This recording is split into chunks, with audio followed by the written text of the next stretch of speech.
selamat datang di video saya kali ini. Pada video ini saya akan mengajak kalian berdiskusi atau mengkaji salah satu topik dalam filsafat pendidikan matematika. Nah, topik tersebut berada pada salah satu bab dari bukunya Paul Ernst yang berjudul The Philosophy of Mathematics Education, yaitu pada bab 1 yang berjudul sebuah kritik terhadap absolutisme dalam filsafat matematika. Pada video part pertama ini kita akan berdiskusi mengenai filsafat pendidikan matematika. Untuk pertanyaan pertama, apakah arti dari filsafat itu sendiri? Nah, secara etimologi, filsafat itu berasal dari bahasa Yunani yang terdiri dari dua kata, philos yang artinya cinta dan sophia yang artinya kebijaksanaan. Nah, perlu kita ingat bahwa mencintai kebijaksanaan tidaklah menjadikan kita seorang filsuf. Nah, dengan berfilsafat kita akan memperoleh hakikat segala pengetahuan, atau kita juga bisa menyebutnya pengetahuan terdalam. Kemudian ada 4 hal yang mendorong manusia untuk berfilsafat, yaitu keraguan, ketakjuban, ketidakpuasan, dan hasrat bertanya akan sesuatu. Kemudian muncul lagi pertanyaan, matematika dan pendidikan itu apa sih?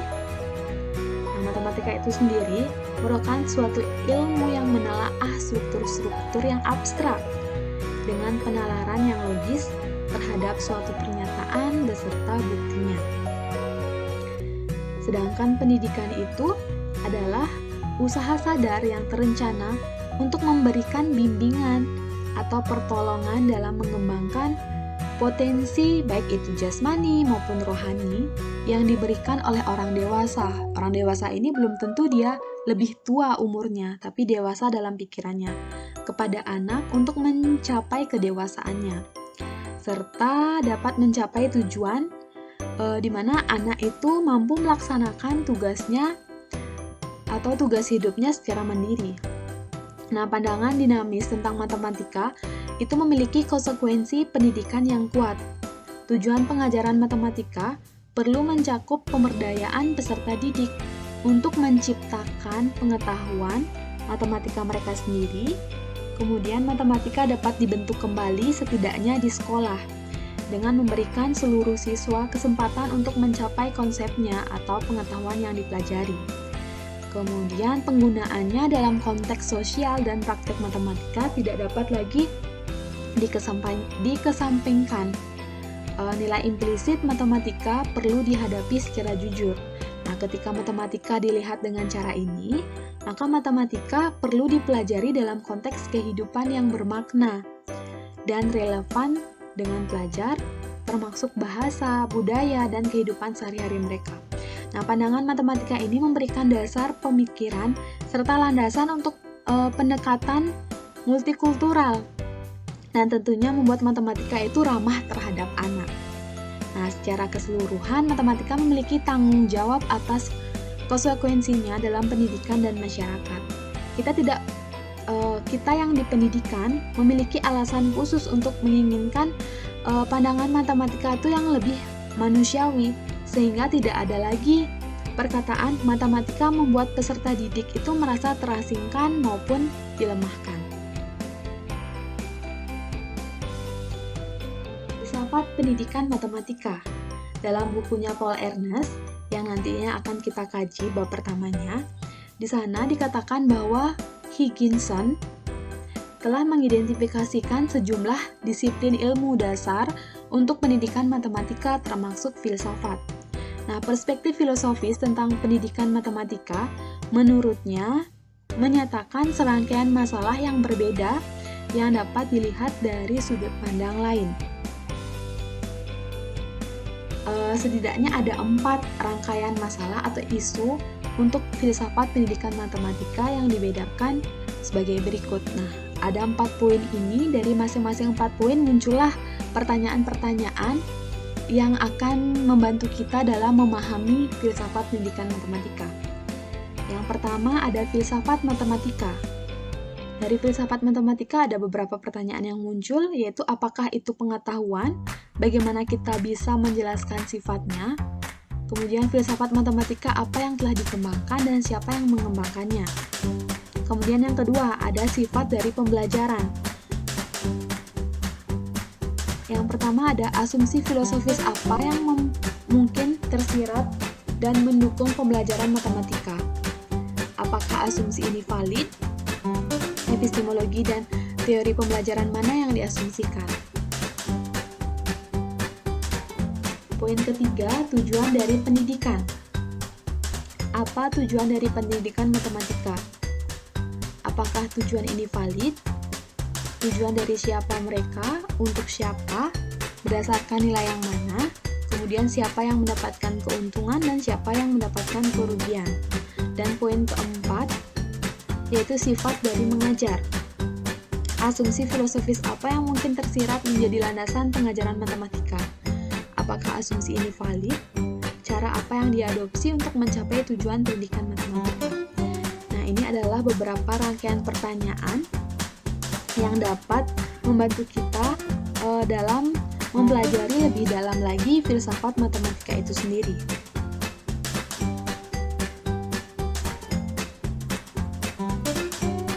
Berikut adalah pandangan dari beberapa tokoh filsafat. Yang pertama ada Hirsch, yang menyatakan bahwa the issue then is not what is the best way to teach, but what is mathematics really all about. Controversies about teaching cannot be resolved without confronting problems about the nature of mathematics, yang artinya kurang lebih masalahnya bukanlah pada apa cara terbaik untuk mengajar, tetapi pada apa sebenarnya matematika itu. Nah, kontroversi tentang tersebut menyatakan pengajaran tidak dapat diselesaikan tanpa menghadapi masalah tentang hakikat matematika itu sendiri. Sedangkan menurut beberapa tokoh lainnya, Convery dan teman-temannya, menyatakan bahwa perkembangan kurikulum sangat bergantung pada filosofi yang mendasari matematika itu sendiri, seperti halnya pandangan matematika yang mereka komunikasikan kepada peserta didik. Dari sana kita dapat lihat bahwa selain filosofi kurikulum, filosofi pribadi guru, matematika itu sendiri juga memiliki dampak yang kuat pada caranya mengajar matematika. Seperti yang dikatakan oleh Thomson,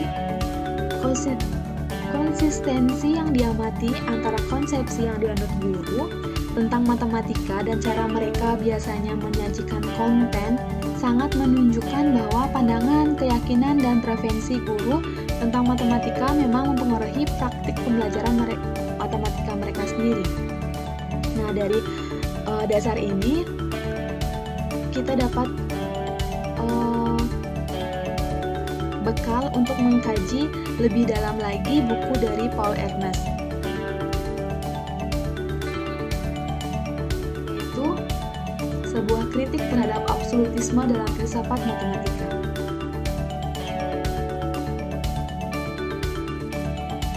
Filsafat pendidikan mencakup 3 ruang lingkup, yaitu ontologi pendidikan, epistemologi pendidikan, dan aksiologi pendidikan. Ontologi pendidikan itu mengkaji mengenai hakikat pendidikan.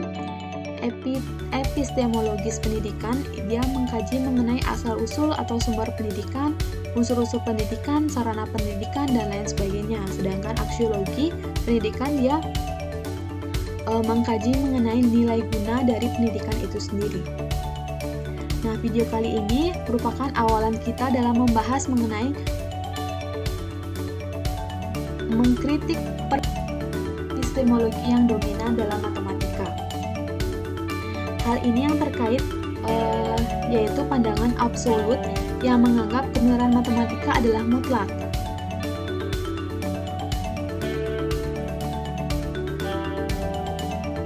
Selain itu, matematika adalah salah satu ilmu pengetahuan yang tidak diragukan lagi dan bersifat objektif, itu menurut pandangan absolut.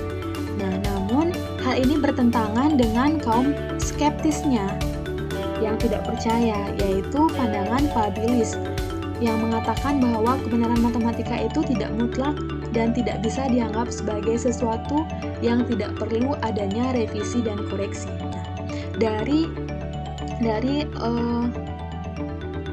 kedua pandangan ini kita bisa dapat memperoleh perbedaan antara absolut dan Fabilis ini. Yang diantaranya adalah perspektif filosofis yang diadopsi karena faktor epistemologis yang paling penting dalam mendasari pengajaran matematika.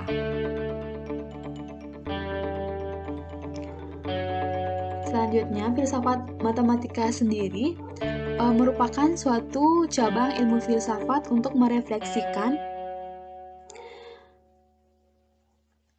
dan menjelaskan hakikat matematika itu sendiri. Terdapat beberapa pertanyaan yang mungkin muncul dalam filsafat matematika. Apa dasar dari pengetahuan matematika? Apa hakikat kebenaran matematika? Apa yang mencirikan matematika itu?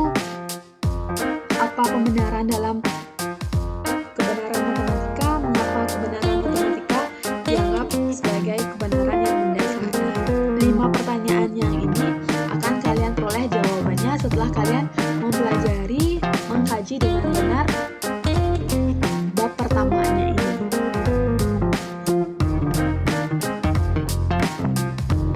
Filsafat matematika. Nah, pengetahuan matematika ini terdiri dari serangkaian proposisi bersama dengan pembuktiannya atau teorema bersama dengan pembuktiannya. Pembuktian matematika didasarkan pada alasan saja tanpa bantuan data yang empiris. Pengetahuan matematika dipahami sebagai pengetahuan yang paling pasti dari semua pengetahuan.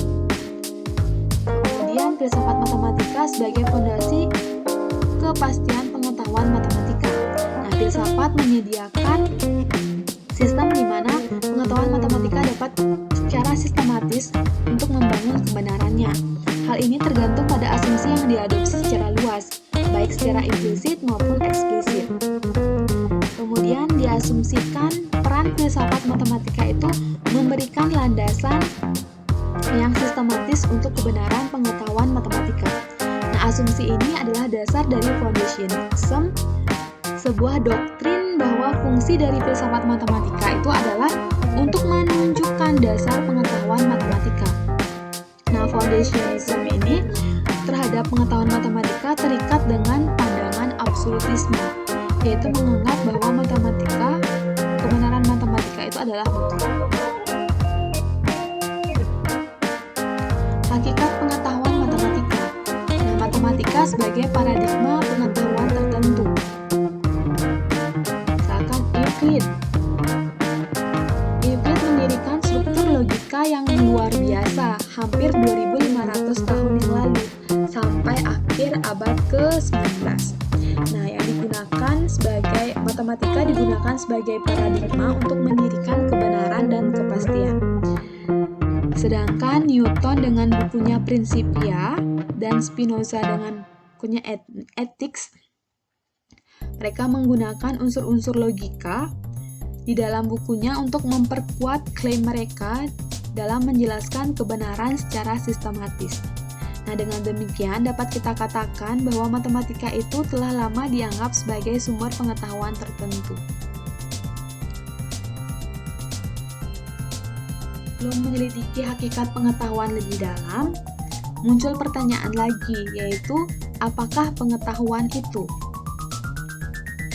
Nah, jawaban secara filsafat oleh Scheffler, Chisholm, dan Woosley, yaitu pengetahuan adalah keyakinan yang dibenarkan. Lebih tepatnya, proposisi yang dapat dipercaya atau diterima dengan alasan yang logis yang memadai untuk menegaskannya.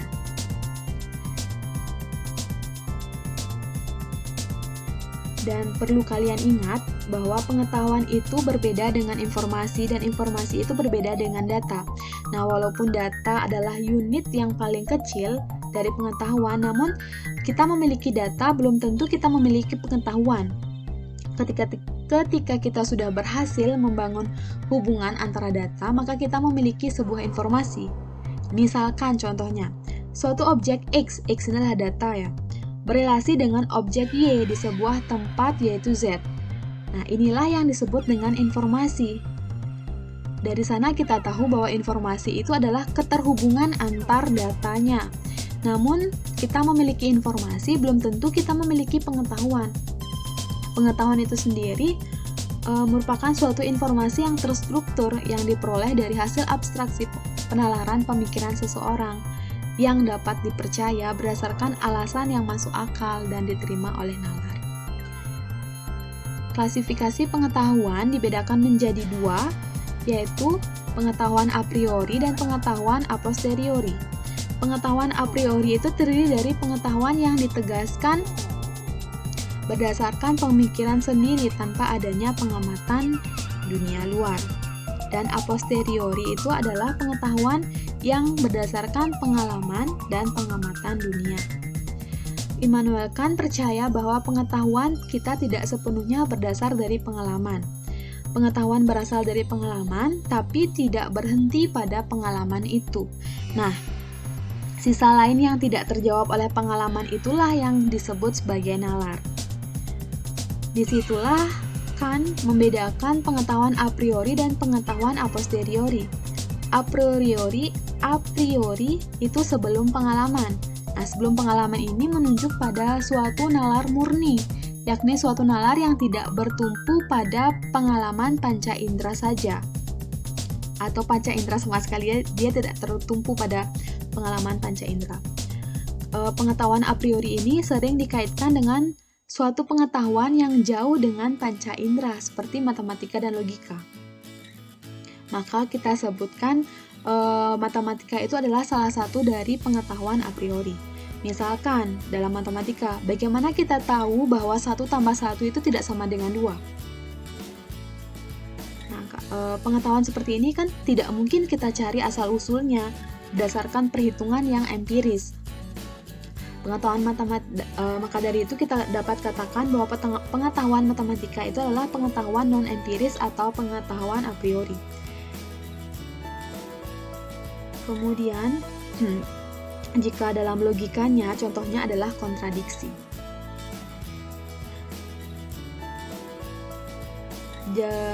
Misalkan ya, ada dua premis yang berbeda. Yang satu menyatakan P dan yang satunya menyatakan bukan P. Sehingga kita bisa menyimpulkan apa saja dari kedua premis tersebut. Contohnya, langit berwarna biru dan langit tidak berwarna biru. Maka kesimpulannya kucing bisa terbang. Nah, kalau menurut logika dari pernyataan ini kan benar. Tapi bagaimana kita menjustifikasikan pengetahuan itu berdasarkan nalar empiris kita?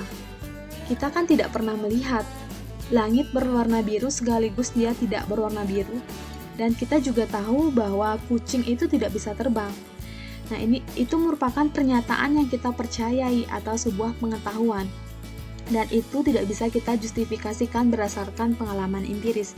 Maka kita bisa sebutkan logika itu adalah pengetahuan yang non-empiris. Nah, jadi dasar pengetahuan matematika itu merupakan pengetahuan a priori, karena terdiri dari proposisi yang ditegaskan berdasarkan nalar semata, termasuk alasan logika deduktif dan definisi yang digunakan, sehingga dapat dikatakan bahwa dasar matematika itu merupakan alasan untuk menyatakan kebenaran matematika yang terdiri dari bukti yang deduktif.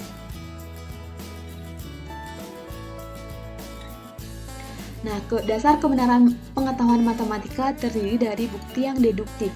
Artinya, pengetahuan matematika berangkat dari yang umum menuju ke hal yang khusus. Nah, sistem deduktif dalam matematika terdiri dari dua, yaitu pengertian dan pernyataan.